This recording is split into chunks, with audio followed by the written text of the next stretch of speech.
kag sa numero 1 sa mga balita, subong nga adlaw.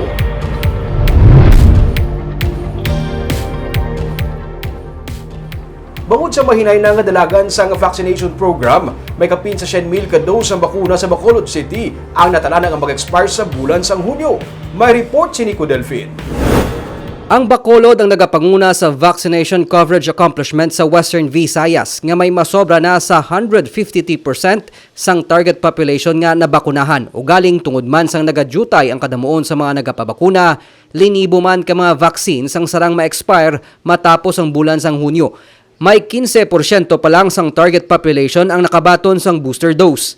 We can have vaccines up to 90 days pa. So mga 3 months nga stock sa vaccines. Hinagigbi ka tama ka dutay sa kakadto sa mga vaccination sites na. In case we ma-reach ang iyang expiry. So it is a national problem actually.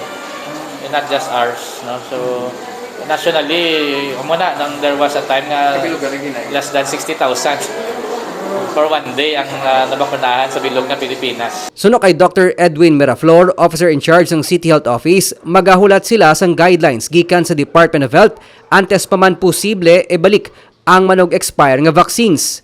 Nagalaom siya para sa issuance ng emergency use authorization para sa 2-3 pa kabulan nga extension sang paggamit sang bakuna.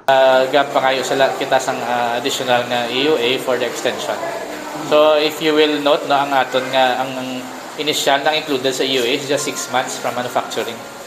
So although ang Sinovac nakabutang na nga 2 years na yang expiry. Pero 6 months na gyapon ang aton gina paigo-igo sina. So dapat within 6 months ma-consume siya. May masobra pa sa 100,000 ka doses ng COVID-19 vaccines ang yara sa cold storage facility sa Bacolod Emergency Operations Center. Wala pa diri nalakip ang nabilin nga masobra 400,000 nga vaccines nga gin-advance purchase sa AstraZeneca Pharmaceuticals Philippines Incorporated. Nico Delfin para sa DigiCast Negros.